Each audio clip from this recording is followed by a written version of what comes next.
Hello students, how are you. कैसे हैं आप सभी? आई थिंक अच्छे होंगे।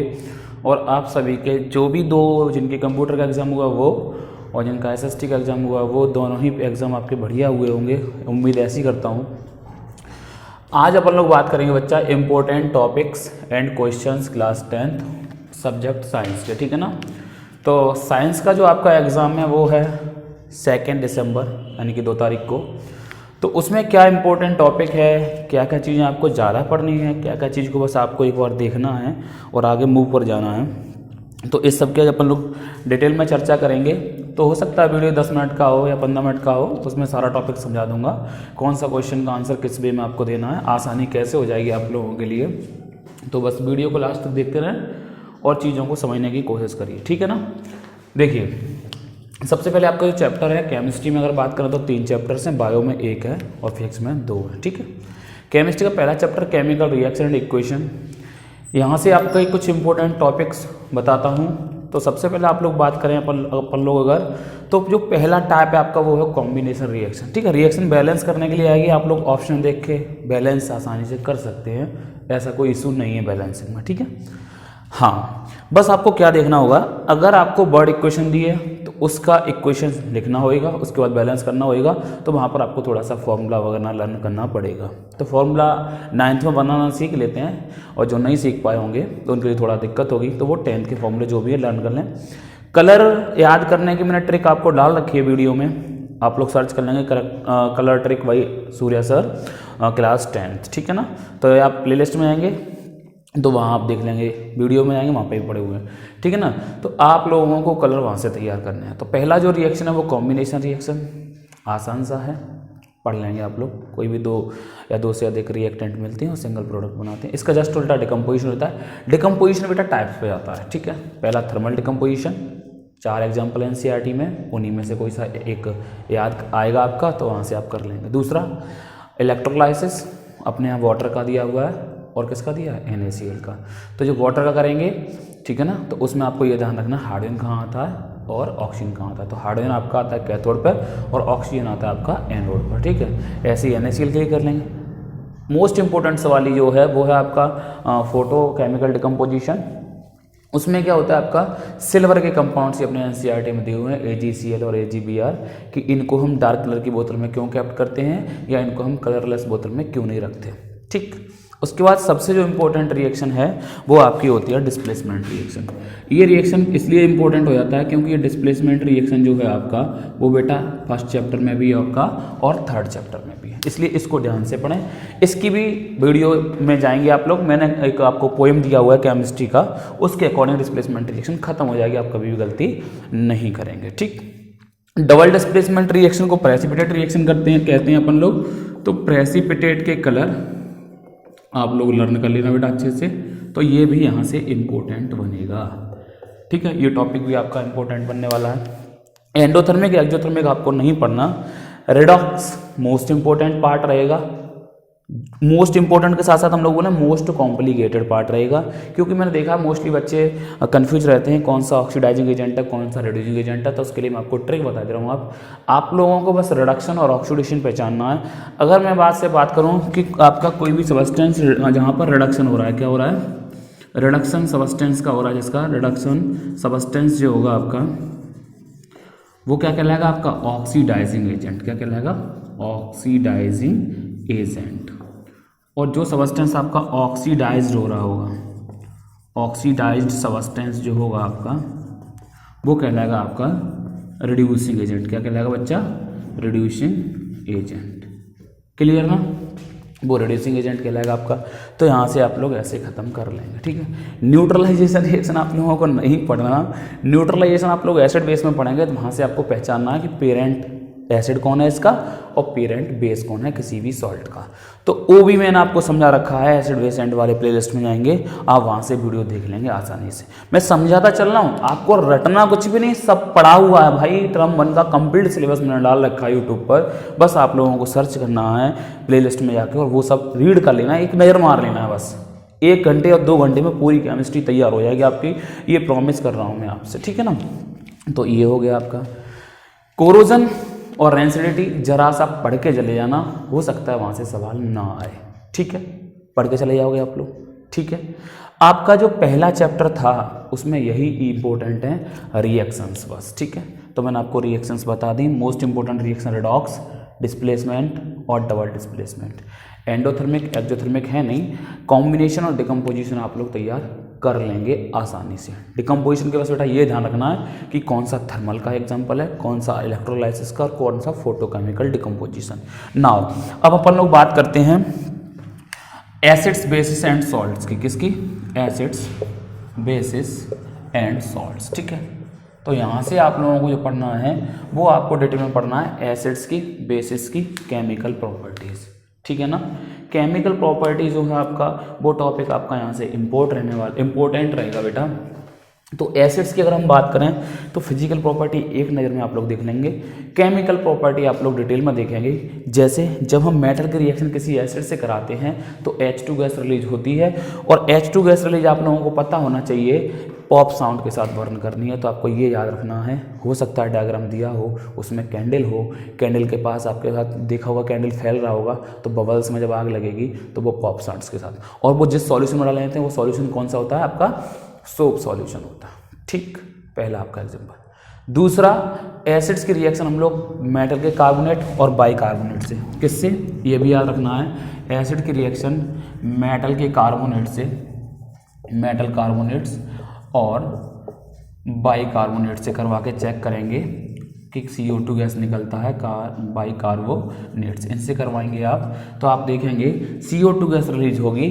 और ये जो गैस है जब हम इस गैस को पास करेंगे किससे? लाइम वाटर से। जब हम इस गैस को पास करेंगे तो जो लाइम वाटर होगा वो हमारा हो जाएगा milky due to the formation of calcium carbonate. किसकी वजह से? कैल्शियम कार्बोनेट की वजह से। जब हम इस सॉल्यूशन में अपना एक्सेस में पास करेंगे बेटा CO2 तो हम लोगों को मिलेगा, जब हम इस सॉल्यूशन में एक्सेस में पास करेंगे CO2, अब यहाँ पर जो है वो CO2 आपका एक्सेस में है। इस केस में आप लोग देखोगे तो आपका जो कंपाउंड बनेगा वो बनेगा कैल्शियम बाइकार्बोनेट, जो कि आपका एक कलरलेस कंपाउंड होता है। तो एक्सेस होने की वजह से जो आपका कैल्शियम हाइड्रोजन कार्बोनेट है या कैल्शियम बाइकार्बोनेट है, ये वाटर में सॉल्युबल होता है और ये कलरलेस कंपाउंड बनाता है। कैसा बनाता है? कलरलेस। और due to the presence of calcium carbonate जो आपका वाटर होता है उसका कलर आपका मिल्की हो जाता है। तो आप लोग यहाँ से तैयार कर लेंगे ये सब। ठीक है ना, चलिए, तो ये एसिड्स के केस में दो रिएक्शन हो जाती है इंपॉर्टेंट। उसके बाद आपको एसिड का ये जानना है कि pH क्या होता है। ठीक है ना, pH एसिड का कितना होता है, बेस का कितना होता है, या आपका सॉल्ट्स का कैसा होता है। अभी आप लोगों ने देखा होगा आपको जो सैम्पल पेपर में कुछ सवाल दिए जाते हैं ग्राफिकली, तो ऐसे कुछ सवाल आते हैं जिसमें pH इधर दिया होता है, कभी कभी इधर वॉल्यूम ऑफ एसिड दिया होता है, वॉल्यूम ऑफ बेस दिया होता है, वॉल्यूम ऑफ एसिड मान लीजिए। ग्राफ किसी में डाउन होता है, किसी में ग्राफ अपवर्ड होता है। जैसे किसी में ग्राफ एनी केस ऐसा होगा और एनी केस ऐसा होगा। तो आप लोगों से वो ये पूछता है कि जब हम एसिड का वॉल्यूम बढ़ा रहे हैं तो ऐसा कौन सा फेज़ होगा जहाँ पर सॉल्ट और एसिड प्रेजेंट होगा, या बेस होगा यहाँ पर तो ऐसा कौन सा फेज होगा यहाँ पर बेस और सॉल्ट प्रेजेंट होगा। तो जब भी बेटा आप लोगों को पता होना चाहिए एसिड और बेस की रिएक्शन हम लोग करवाते हैं तो सॉल्ट बनता है आपका और वाटर बनता है। तो सॉल्ट तो आपका बन चुका होगा, उसके बाद कंटिन्यू अगर आप एसिड मिलाएंगे तो एक फेज ऐसा आएगा जहाँ पर एसिड भी होगा आपका और सॉल्ट भी होगा। सेम कंडीशन जो होगी वो आपकी बेस पर लागू होगी। ठीक है, तो इस टाइप के ग्राफ जो हैं वो आप लोग डिटेल में समझ गए होंगे कैसे करना है आपको। मीन्स अगर आप एसिड मिला रहे हैं तो सॉल्ट भी प्रेजेंट होगा और एसिड भी होगा आपका। ठीक है ना, बेस मिला रहे हैं तो 7 से जब आप ऊपर जाएंगे pH 7 से कम रहेगा pH तो आपका एसिड सॉल्ट प्रेजेंट होगा बेटा। और जब एसिड से ऊपर जाएंगे आप लोग, वो 7 से ऊपर जाएंगे आप लोग, तो वहाँ पर आपका सॉल्ट और बेस प्रेजेंट होगा। आई होप आप लोग समझ गए होंगे खूब अच्छे से।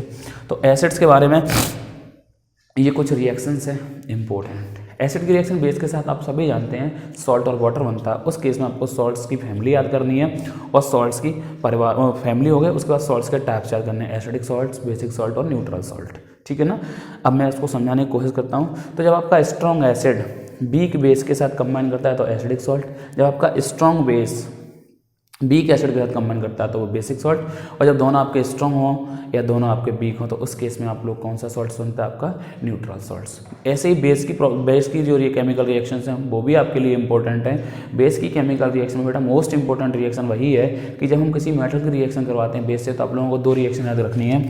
एक रिएक्शन आपको जिंक की NaOH के साथ याद रखनी है, एक रिएक्शन आपको जिंक की HCl के साथ याद रखनी है, ठीक है ना, यानी कि जिंक ऑक्साइड की, किसकी बेटा, जिंक ऑक्साइड की। तो अगर मैं यहाँ पे बात करूँ तो ये दोनों रिएक्शन आप लोग कोशिश ये करना इनकी याद कर सको, क्योंकि जो जिंक ऑक्साइड होता है ये एम्फोटेरिक नेचर का होता है, ऐसे ही आपका जो एल्युमिनियम ऑक्साइड है वो भी एम्फोटेरिक ऑक्साइड होता है। तो ये बात करेंगे अपन लोग इसमें चैप्टर नंबर 3 में, बट मैं आपको बता दे रहा हूँ ये दो रिएक्शन जो हैं वो आप लोग इंपॉर्टेंट रिएक्शन है, क्योंकि इस केस में यहाँ पे HCl एसिड है और जिंक का ऑक्साइड आपका जो है वो बेसिक होगा, इस केस में NaOH बेस है और जिंक का ऑक्साइड आपका एसिडिक होगा, ठीक है।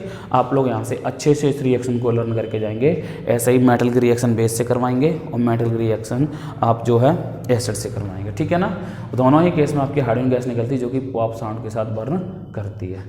लास्ट में अगर अपन लोग बात करें तो यहाँ से मोस्ट इंपोर्टेंट कंपाउंड आपको पढ़ना है POP, ब्लीचिंग पाउडर आपका, ठीक है। रीजन असर्सन भी यहाँ से आएंगे, कास्टिक सोडा बोले तो NaOH, ओके। बेकिंग पाउडर और बेकिंग सोडा की कंपोजिशन याद रखना। बेकिंग पाउडर में बेकिंग सोडा होता है यानी कि NaHCO3 प्लस H+ भी होता है, यानी कि एडिबल एसिड का H+ लिख देना। तो बेकिंग पाउडर हो गया आपका, बेकिंग पाउडर से ही क्या हो गया, बेकिंग सोडा। यहाँ से ही आपको एक रिएक्शन पढ़नी होगी, सोडा एस रिएक्शन, ठीक है ना। तो ये कुछ इंपॉर्टेंट है, POP, bleaching powder, caustic soda, baking soda और बेकिंग सोडा। कभी कभी आपसे पूछ लेता what is the formula of brine, तो आप याद रखना एक्वा सॉल्यूशन ऑफ NaCl जो होता है वो क्या कहलाता है, विराइन, यानी कि NaCl प्लस H2O, ये आपका विराइन कहलाता है, जो कि मोस्ट इंपॉर्टेंट है, ठीक है। इफरवेंस एक आपका इफ्लोरोसेंस रिएक्शन है, वो भी आप लोग देख लेना, जिसमें आपके वाटर मॉलिक्यूल्स उड़ जाते हैं, ठीक है। इसका जस्ट उल्टा डाइल्यूसेंट्स होता है, जिसमें आप लोगों का वाटर जो है वो जुड़ जाता है, ठीक है। तो आई थिंक ये आप लोगों को क्लियर हो गए होंगे। ये 5 कंपाउंड बेटा आप लोग डिटेल में पढ़ के जाएंगे, इनकी प्रॉपर्टी कैसे पता करते हैं कि ब्लीचिंग पाउडर में Cl2 है तो Cl2 की एसिड से रिएक्शन करवाते हैं तो हम लोग देखते हैं Cl2 गैस रिलीज होती है, तो वो रीजनल असर्सन में आपका सवाल जाएगा, ठीक है। और Cl2 की प्रेजेंस भी आपका 1 मोल बताता है, 1 मोल ब्लीचिंग पाउडर जो होता है वो बताता है। तो रीजन असर्सन जो है जरा देख के करें, हो सकता है आपका असर्सन सही हो, रीजन गलत हो सकता है दोनों सही हो, ठीक है ना। तो वो आप डिटेल में देखेंगे उसके बाद कहेंगे, क्योंकि इसका जो रीजन असर्सन है वो काफ़ी कन्फ्यूज करता है, ठीक है ना। तो वहाँ पर आपका जो रीजन है वो गलत होता है, असर्सन सही होता है, बट आप पढ़ेंगे हो सकता है सवाल चेंज हो जाए, ठीक है। मेटल नॉन मेटल में अगर मैं बात करूँ बेटा, तो मेटल में आप लोगों को मेटल की कुछ फिजिकल प्रॉपर्टीज़ पढ़नी है और केमिकल प्रॉपर्टीज़ आप लोगों को डिटेल में जाननी है मेटल्स की, ठीक है। तो मेटल की रिएक्शन ऑक्सीजन के साथ, तो मेटल के ऑक्साइड कैसे होते हैं, बेसिक होते हैं। नॉन मेटल की रिएक्शन ऑक्सीजन के साथ, नॉन मेटल के ऑक्साइड कैसे होते हैं, एसिडिक होते हैं। वाटर में डाल के आप चेक करेंगे तो जब नॉन मेटल का ऑक्साइड वाटर में डालेंगे तो आप लोगों को एसिड्स मिलेंगे, और जब मेटल के ऑक्साइड आप लोग वाटर में डालेंगे तो आपको बेसिस मिलेंगे, ठीक है ना। तो यहाँ से मेटल नॉन मेटल चैप्टर सबसे आसान है, और उसमें भी अगर आप लोगों को मैं बात करूँ मोस्ट इंपॉर्टेंट जो सवाल बनेगा वो आपका सवाल बनेगा आयनिक कंपाउंड से, कि आयनिक कंपाउंड की कंडक्टिविटी कैसी होती है, एक्वा सॉल्यूशन में देते हैं या नहीं देते हैं, ठीक है। सॉलिड स्टेट में क्यों नहीं करते, एक्वस स्टेट में क्यों करते हैं, तो ये भी ध्यान रखना है। एक और बात बता दूं, मुझे ध्यान आता जाएगा, वैसे वैसे मैं बताता जाऊंगा। एसिड्स की अगर हम बात करें तो वो ड्राई लिटमस पेपर पर क्या रिएक्शन देते हैं, वेट लिटमस पेपर पर क्या रिएक्शन देते हैं, ये भी याद रखना है आपको, ठीक है। ये सवाल भी आपका कई बार रिपीट हुआ है। एक और बात आपको याद रखनी है कि एसिड्स का जब हम डाइल्यूशन करते हैं तो एसिड को पानी में क्यों मिलाते हैं, ये समझ में आना है आपको, ठीक है। एक्सोथर्मिक एंडोथर्मिक पे जाएगा इसका आंसर। एसिड को पानी में क्यों मिलाया जाता है, ना कि पानी को एसिड में क्यों मिलाते हैं, ये ध्यान रखना, ठीक है। तो इसका वो ये है, एक्सोथर्मिक रिएक्शन होती है और आप लोग वर्ण हो सकते हैं इस वजह से, ठीक। तो कोई खास नहीं है, केमिस्ट्री काफ़ी आसान है। केमिस्ट्री में आई थिंक ज़्यादा कुछ टफ सवाल नहीं बनते, अब तक का रिकॉर्ड तो यही रहा है। रिएक्शंस आ जाती हैं या फिर कोई सरल से सवाल रहते हैं, ठीक है, जो ज़्यादा टफ सवाल नहीं रहते आप लोगों के लिए। अब बात करूँ मैं बायोलॉजी की, तो बायोलॉजी में आपका जो रेस्पिरेशन पार्ट है इंपॉर्टेंट पार्ट है, उसमें आपका एरोबिक और एनरोबिक जो एंड प्रोडक्ट्स हैं वो पढ़ के जाना है। रीजनल रिसर्च में भी काम आएंगे आपके, और मल्टीपल चॉइस में तो आपके आने ही आने हैं, बट रीजनल रिसर्च में भी वो आपके काम आएंगे। न्यूट्रिशन में सेप्रोफाइटिक सिम्बायोसिस, ठीक है ना, और ऑटोट्रॉप्स हेटेरोट्रॉप्स ये हो जाता है। और न्यूट्रिशन कैसे होता है ये भी आपको क्यों इसेंशियल है, ये भी आपके लिए इम्पोर्टेंट है। रेस्पिरेशन में ऑक्सीडेशन, आपको जो रिएक्शन है कि ग्लूकोज साइटोप्लाज्म में जाके पायरुवेट में टूटता है, फिर पायरुवेट में से CO2 में किस में टूटता है, या इथेनॉल में किस में टूटता है, लैक्टिक एसिड में कैसे टूटता है। तो ये आप लोगों को पूरा का पूरा डायग्राम पूरा तैयार करना पड़ेगा, ठीक है ना। हाँ, मैं अगर आपसे बात करूँ कि जो कॉम्प्लिकेटेड सवाल जाएगा वो आपका कहाँ जाएगा, एक्सक्रिएशन और सर्कुलेशन में। तो सर्कुलेशन में आप लोगों को पता है डबल सर्कुलेशन होगा, सिस्टेमिक सर्कुलेशन हो गया, आर्टरीज बीन्स हो गई आपकी, इनका काम क्या होता है। जब आप अपना खाना खाते हैं तो ऑइसोफेगस का काम क्या होता है, या जब सांस लेते हैं तो फेरिंग्स लेरिंग्स, यानी कि आपको डायग्राम यहाँ से लेवल करना सीखना पड़ेगा कि कौन सी लेवलिंग करेक्ट है, कौन सी रॉन्ग है, या किसका कोई आपको 4 नाम दे देगा, उसमें से बोल देगा ए का वर्ग क्या है या बी का वर्ग क्या है। एंजाइम्स आप लोगों को पढ़ रहे हैं, स्टोमक हो गया आपका, पेनक्रियास हो गया आपका, लीवर हो गया, बक्कल कैविटी होगा, यानी सलाइवरी ग्लैंड्स। तो ये कौन से एंजाइम रिलीज करते हैं, किस एंजाइम का क्या काम होता है, किडनी में फिल्ट्रेशन कैसे होता है, ठीक है। PCT जो है आपकी उसका काम क्या होता है, नेफ्रॉन का वर्क क्या होता है, या नेफ्रॉन्स जो होती है वो किसकी यूनिट होती है। तो काफ़ी क्वेश्चंस छोटे बनने के चांसेस हैं बायोलॉजी से। तो बायोलॉजी आप लोग ज़्यादा ध्यान देना बायोलॉजी पर। और जो बायोलॉजी है बेटा वो आपका 10 नंबर का एक चैप्टर है, तो आपको अच्छे से तैयार करना है। 16 मार्क्स की आपके जो है वो केमिस्ट्री है, और 10 मार्क्स की आपकी बायोलॉजी है, और 14 मार्क्स की आपकी फिजिक्स है, ठीक है। तो बायोलॉजी पे आप लोग, मैं यही कोशिश करूंगा कि बायोलॉजी आप लोग डिटेल में पढ़ें, अच्छे से पढ़ें। छोटे क्वेश्चन बनने के बहुत से चांसेस रहते हैं वहाँ से, जैसे मैंने अभी आपको बताया वो सब क्वेश्चन हो जाते हैं, ठीक है। एक्सक्रीशन में आपका जो रहता है वो नेफ्रॉन जो है वो फंडामेंटल यूनिट जो उसकी वो इम्पोर्टेंट है, उसको तैयार कर लेना। एलिमेंट्री कैनाल को पूरा पढ़ के जाना है, स्मॉल इंटेस्टाइन पढ़ना है, लार्ज इंटेस्टाइन पढ़ना है, स्टमक पढ़ना है, म्यूकस का काम क्या होता है, एसिल का वर्क क्या होता है, पेप्सिन का काम क्या होता है, ट्रिप्सिन का क्या होता है, टाइलिन या जो आपका सलेवरी अमाइलेज है उसका काम क्या होता है। तो बायोलॉजी में ज़्यादा पढ़ने वाला टॉपिक ज़्यादा है, क्योंकि वहाँ पर आपको डायग्राम लेवल करा हुआ आएगा। लेवल करना नहीं है इसलिए मैं नहीं कहूँगा बायोलॉजी टफ आएगी, बस आपको अच्छे से लेवलिंग डन होनी चाहिए जिससे आप लोग आसानी से कर सकें, ठीक है। अब बात करते हैं फिजिक्स में। तो फिजिक्स का थोड़ा हिसाब अच्छा है, फिजिक्स को आप लोग अगर ट्रिक से पढ़ के जाएंगे तो आपका अच्छे से मार्क्स आएंगे। तो फिजिक्स में देखो, मैं सबसे पहले बता दूं आपको, प्लेन मिरर याद रखना है। तो प्लेन मिरर की खास बात क्या होती है, ऑब्जेक्ट डिस्टेंस जो होता है वो इमेज डिस्टेंस के बराबर होता है। ऑब्जेक्ट का जो साइज होता है वो इमेज साइज के बराबर होता है। हमेशा आपका वर्चुअल इमेज बनता है, मैग्नीफिकेशन हमेशा आपका प्लस का मान रहता है, और फोकल लेंथ इसकी इन्फिनिटी होती है। आई थिंक इससे ज़्यादा कोई सवाल नहीं बनने वाला, तो आप लोग इसको प्लेन मिरर को ध्यान से पढ़ लेंगे, ठीक। उसके बाद अगर अपन लोग बात करें कॉनकेव मिरर की, तो कॉनकेव मिरर की अगर मैं बात करूँ तो कॉनकेव मिरर के केस में आप लोग जरा सुन लीजिए, मैं यहाँ पे कुछ पॉइंट लिख रहा हूँ। इस केस में U जो है आपका वो हमेशा नेगेटिव होगा, बोले तो ऑब्जेक्ट डिस्टेंस, ठीक है ना, ये चीज़ लर्न कर लो। दूसरा पॉइंट, जो फोकल लेंथ होगी इसकी वो भी ऑलवेज नेगेटिव होगी, ठीक है। फोकल लेंथ जो होगी वो भी आपकी कैसी होगी, ऑलवेज नेगेटिव होगी। इस केस में तीसरा पॉइंट अगर हम बात करें तो B जो होगा वो ऑलवेज नेगेटिव होगा, एक्सेप्ट व्हेन इमेज फॉर्म्ड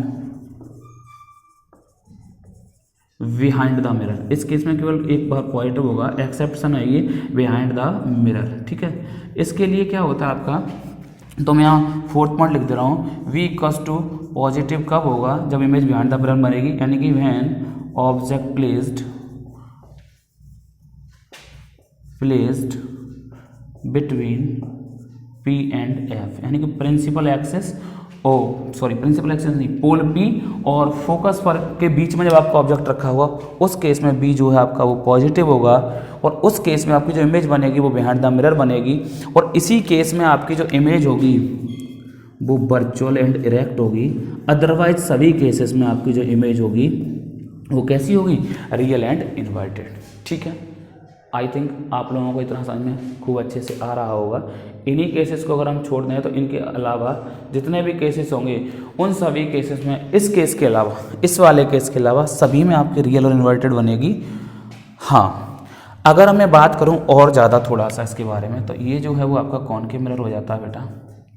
तो यहाँ पर ज़्यादा ध्यान रखना, ये पोल P मान लिया मैंने, ये आपका कहीं फोकस है, ये सेंटर ऑफ कर्वेचर C है। तो जब भी आप ऑब्जेक्ट को C पर रखेंगे तो आपकी इमेज भी C पर बनेगी, सेम साइज की बनेगी, रियल और इन्वर्टेड बनेगी, ठीक है।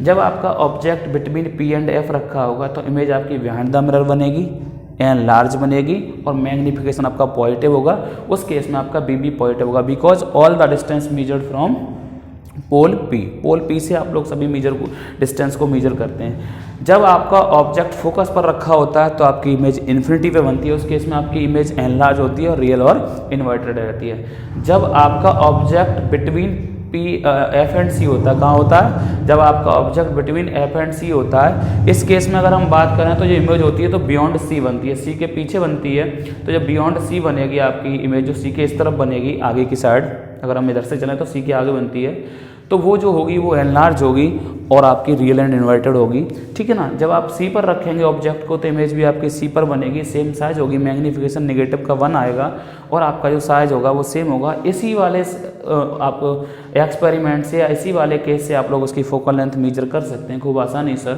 अगर हम बात करें बियॉन्ड सी अगर ऑब्जेक्ट रखा हुआ है, यानी कि सी के आगे रखा हुआ है, तो आपकी जो इमेज बनेगी वो बिटवीन एफ एंड सी बनेगी। इस केस में जो आपकी इमेज होगी वो छोटी होगी, यानी कि ऑब्जेक्ट जितना दूर जाएगा इमेज उतना ही साइज छोटा होता जाएगा, ऑब्जेक्ट जितना पास आएगा इमेज उतना ही बड़ा बनता जाएगा।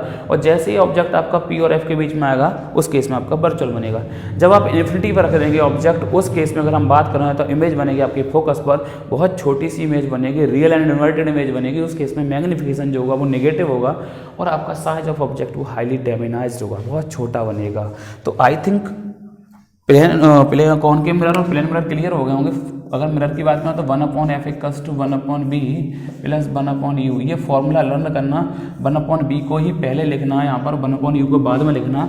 लेकिन लेंस के केस में इसको ज़्यादा ध्यान रखना है क्योंकि यहाँ नेगेटिव आया था, तो 1/b माइनस 1/u ही रखना है, क्योंकि कभी कभी आपसे वो रिलेशन भी पूछ लेता है। इसलिए ये जो फॉर्मूला है वो मोस्ट इंपॉर्टेंट है। यहाँ से कुछ फॉर्मूले और हैं। मैग्नीफिकेशन का फॉर्मूला आपका जो मिरर के केस में वो माइनस का b/u है, ठीक है ना। अगर m आपका जो पॉजिटिव रहता है तो यहाँ पर इमेज आपकी वर्चुअल होगी, नेचर पूछता है कभी कभी। और अगर m आपका निगेटिव रहता है बेटा तो आपकी जो इमेज है वो रियल रहने वाली है। क्लियर? आई थिंक आप लोगों को वो अच्छे से समझ में आ गया होगा प्लेन मिरर। अगर हम यहाँ से ही बात करें कॉन्वेक्स मिरर की, किसकी बात करें, कॉन्वेक्स मिरर की, तो कॉन्वेक्स मिरर भी आपका आसान है, ज़्यादा टफ नहीं है। किसी भी चीज़ को आपको टेंशन में नहीं लेना, क्योंकि टेंशन से बस आप लोग गलतियाँ कर सकते हैं, सीखने को कुछ नहीं मिलता, ठीक है। तो कॉन्वेक्स मिरर की अगर अपन लोग बात करें तो कॉन्वेक्स मिरर में जो आपको टर्म्स याद रखने हैं वो जरा ये याद कर लीजिए। यू इस केस में भी नेगेटिव होगा आपका, यानी कि ऑब्जेक्ट डिस्टेंस, ऑब्जेक्ट डिस्टेंस जो है वो आपका नेगेटिव होने वाला है। फोकल लेंथ इस केस में आपका पॉजिटिव मिलेगा, आपको फोकल लेंथ जो है वो पॉजिटिव मिलेगा। एक और चीज़ याद रखनी है, एम जो है वो पॉजिटिव होगा ऑलवेज, वी जो है आपका वो भी आपका पॉजिटिव होगा ऑलवेज, ठीक है। और m की अगर हम बात करें तो वो ऑलवेज लेस देन 1 होगा। तो हम कह सकते हैं इस केस में जो इमेज बनती है वो बहुत छोटी बनती है, हमेशा वर्चुअल रहती है और हमेशा बिहाइंड द मिरर बनती है। कहाँ बनती है? Behind the mirror. Clear? Behind the mirror, ठीक है। कॉन्वेक्स लेंस की बात करें तो आपका कॉन्वेक्स लेंस जो है वो ये हो जाता है, कोई भी रे आएगी डाइवर्ज हो जाएगी, जिस पॉइंट से आती हुई नजर आएगी उसको हम फोकस कह देंगे। तो आप लोग खुद बताइए, इधर तो कोई भी रे मिलेगी नहीं, तो फोकस पर मिलेगी या फोकस से पहले मिलेगी? दो ही केस बनते हैं। तो ये आपका बहुत आसान पार्ट है कॉन्वेक्स मिरर। जैसे कॉन्वेक्स मिरर आसान पार्ट है वैसे कॉनकेव लेंस आसान पार्ट है। चलिएगा कॉनकेव लेंस की बात कर लेते हैं अपन लोग, उसके बाद रिफ्रैक्टिव इंडेक्स वगैरह समझूंगा आप लोगों को कि कैसे क्या होता है, ठीक है ना। चलिएगा देखते हैं आगे, उसके बाद रिफ्रैक्टिव इंडेक्स और लास्ट में हम लोग बात करेंगे डिस्पर्जन ऑफ लाइट वाले चैप्टर की, ठीक है। तो वीडियो ज़्यादा लंबा नहीं खींचूंगा मैं, छोटे से वीडियो में ही कोशिश ये कर रहा हूँ, थोड़ा फास्ट जरूर लगेगा आप लोगों को, बट जो पेपर से पहले पढ़े हुए होते हैं उनको कोई भी चीज़ फास्ट नहीं लगती, क्विक रिवीजन कहते हैं इसको अपन लोग। देखिए कॉनकेव लेंस क्या कहता है आपका, पहले तो इसका diagram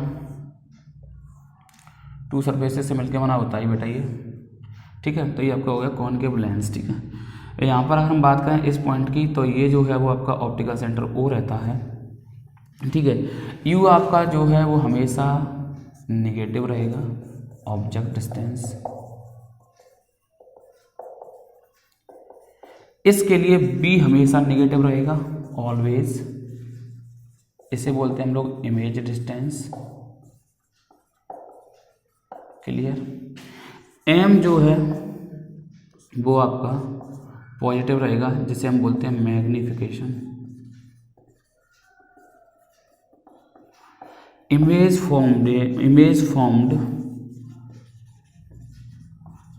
same size as that of object, same side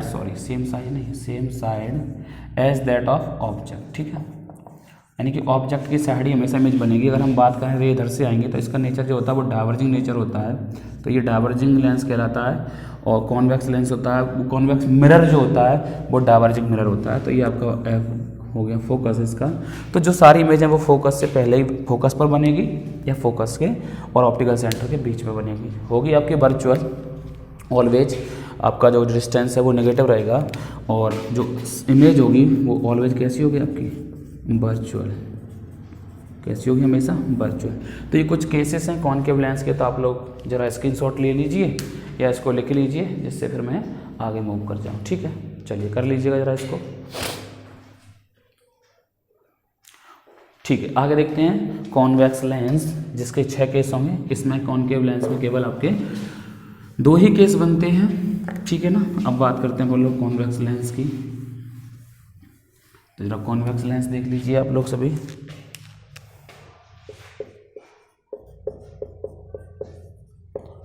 convex lens आपका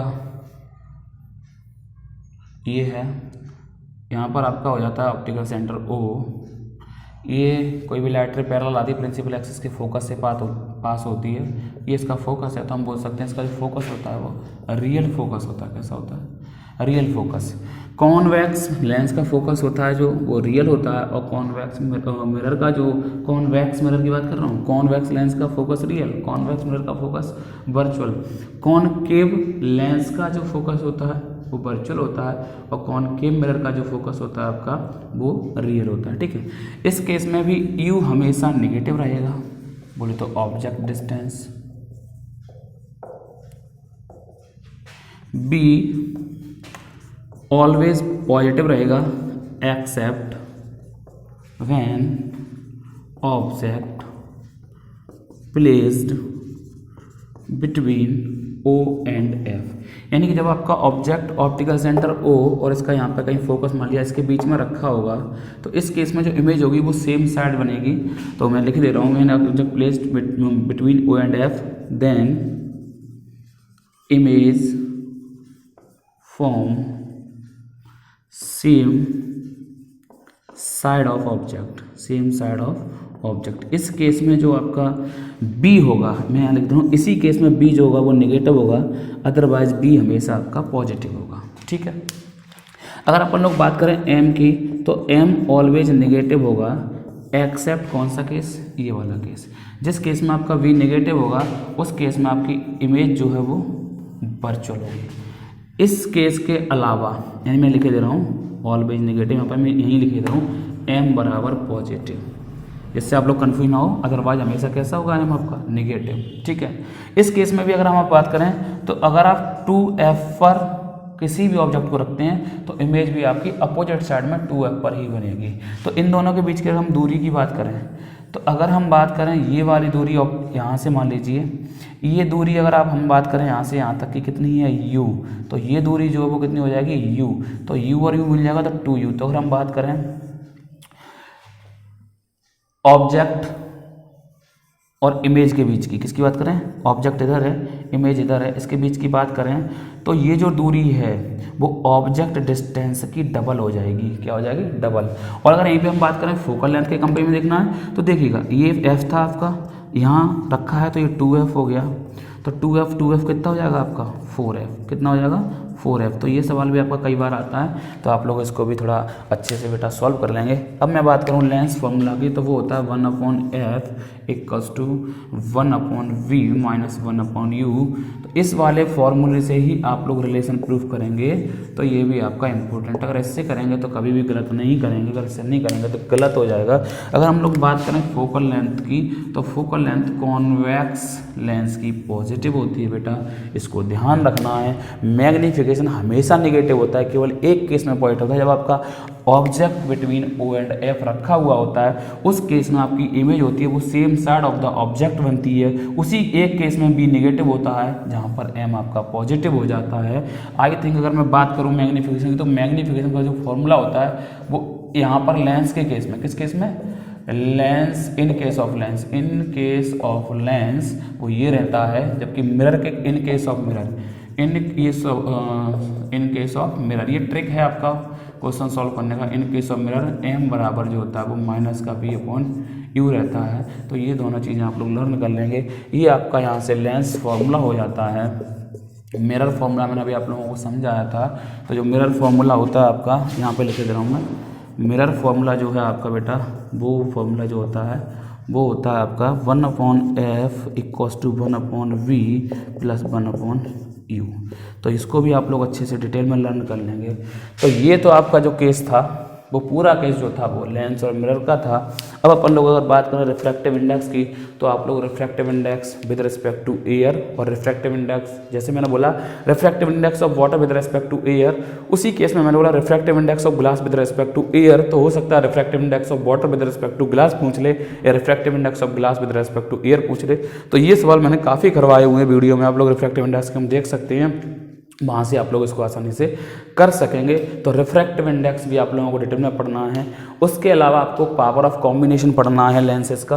तो मैं अगर बात करूँ तो पावर क्या होती है, किसी भी लेंस की एबिलिटी जिसके द्वारा वो लाइट रे को कितना बेंड कर सकता है ये बताता है, कितना कन्वर्ज कर सकता है या कितना डाइवर्ज कर सकता है, ठीक है ना, कितना कन्वर्ज कर सकता है या कितना डाइवर्ज कर सकता है। तो डाइवर्जिंग लेंस जो है वो आपका कॉनकेव लेंस है, और कन्वर्जिंग लेंस जो है वो आपका कॉन्वेक्स लेंस है, ठीक है, converge convex, diverge concave lens, ठीक।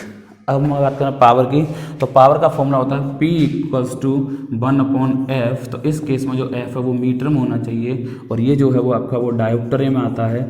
अब मैं बात करूँ P जो है वो 100/F भी हो सकता है। तो इस केस में जो F है वो आपका सेंटीमीटर में होना चाहिए। तो ये आप लोग लर्न कर लेंगे। पावर ऑफ कॉम्बिनेशन आपको कुछ नहीं करना होता, P1 + P2 + P3, जितने भी मेरा लेंस हैं आपके, वो सभी लेंस आप लोगों को जोड़ देने हैं। ऑल लेंस को जब आप सबकी पावर को जोड़ दोगे तो आपका पावर ऑफ कॉम्बिनेशन आ जाएगा। ये पावर ऑफ कॉम्बिनेशन हो गया आपका। तो यहाँ से आप लोग इसको कर लेंगे। फोकल लेंथ निकलवाएगा तो फोकल लेंथ आप लोग ऐसे निकाल सकते हो, इसका सेम फॉर्मूला है, क्योंकि पावर मैंने बताया अभी रेसिप्रोकल ऑफ फोकल लेंथ होता है। तो आप लोग यहाँ से फोकल लेंथ का भी कैलकुलेशन कर सकते हैं। तो हो सकता है फोकल लेंथ पर क्वेश्चन जाए या कॉम्बिनेशन पर आपका जाए क्वेश्चन, तो आई थिंक आप लोग आसानी से सॉल्व कर सकेंगे। ये बेटा आपके इम्पोर्टेंट कुछ टॉपिक्स थे, ठीक है। अब आपका जो सबसे छोटा चैप्टर है वो है डिस्पर्जन ऑफ लाइट, या प्रिज्म वाला चैप्टर जिसे हम लोग बोल देते हैं। तो वहाँ से आप लोग डिस्पर्जन ऑफ लाइट डिटेल में पढ़ेंगे। प्रिज्म से कोई भी लाइट रे जाती है तो रेड कलर की लाइट रे कम बेंट क्यों होती है, या वॉयलेट कलर की लाइट रे ज़्यादा बेंट क्यों हो जाती है, एंगल ऑफ इंसिडेंट क्या होता है, एंगल ऑफ इमर्जेंट क्या होता है, एंगल ऑफ डेविएशन क्या होता है, ये सब छोटी छोटी बातें आप लोग वहाँ से पढ़ लेंगे अपनी बुक से। उसके बाद अगर हम बात करें स्कैटरिंग ऑफ लाइट की, स्कैटरिंग ऑफ लाइट की कुछ एप्लीकेशंस हैं। आकाश नीला क्यों दिखाई देता है, यानी कि why sky looks blue, cloud looks white, या अगर हम लोग बात करें, दो तो कॉमन आपके सवाल रहते हैं, ठीक है। आसमान नीला क्यों दिखाई देता है, ये जो बादल होते हैं वो सफ़ेद क्यों दिखाई देते हैं, ठीक है। सुबह के टाइम में अर्ली इन द मॉर्निंग जो सूरज होता है, या इवनिंग के टाइम में वो रेड क्यों दिखाई देता है, दोपहर के टाइम में वाइट क्यों दिखाई देता है। तो ये किस पर जाएंगे, आपके स्कैटरिंग पर। इसके बाद जो अगला टॉपिक आता है वो आता है एटमॉस्फेरिक रिफ्रैक्शन। तारे क्यों टिमटिमाते हैं, प्लैनेट्स क्यों नहीं टिमटिमाता, सन जो है वो 2 मिनट पहले क्यों दिखाई देता है, 2 मिनट बाद में क्यों छुपता है, या एडवांस सनराइज डिले सनसेट क्या होता है, 2 मिनट वाला सिस्टम। ये भी आप लोगों को याद करना है डिटेल में, ठीक है। ऑब्जर्वर देख रहा है, स्टार की अपरेंट हाइट क्या है, तो ये सब किस पर जाएंगे, एटमॉस्फेरिक रिफ्रैक्शन। और एक और आपका है फॉर्मेशन ऑफ रेनबो, ठीक है, जिसमें आपका फर्स्ट रिफ्रैक्शन होता है, उसके बाद टोटल इंटरनल रिफ्लेक्शन होता है, आफ्टर दैट फिर से रिफ्रैक्शन होता है, और आपका क्या बन जाता है, रेनबो बन जाता है। तो आपके पास एक ऑप्शन होगा ऐसा जिसमें से आप लोग टिक कर पाएंगे उसको आसानी से। तो बस इतना ही आप लोगों के लिए इम्पोर्टेंट है, घबराना आप लोगों को जरा भी है नहीं। जैसे कंटिन्यू मैंने आप लोगों को स्पीड से समझाया, ऐसे ही कंटिन्यू स्पीड से आप लोग इस वीडियो को देखेंगे। अगर आप लोगों का दिल करता है तो अपने फ्रेंड्स को भी शेयर कर दीजिए, जो भी ग्रुप्स हो उसमें डाल दीजिएगा, आप जहाँ पे भी चाहें वहाँ पर शेयर कर दीजिएगा अगर आपका दिल करे तो, किसी से कोई ज़बरदस्ती नहीं है। बस मेरा काम था आप लोगों को इम्पोर्टेंट बताना, वो मैंने आपको इम्पोर्टेंट बता दिया है बेटा। अब आपका काम है उस पर अमल करना, तो आप कितना पढ़ सकते हैं, कितना क्या कर सकते हैं, वो आप लोग करेंगे। बस चलते हैं, फिर मिलेंगे कभी, तब तक के लिए गुड बाय, टेक केयर।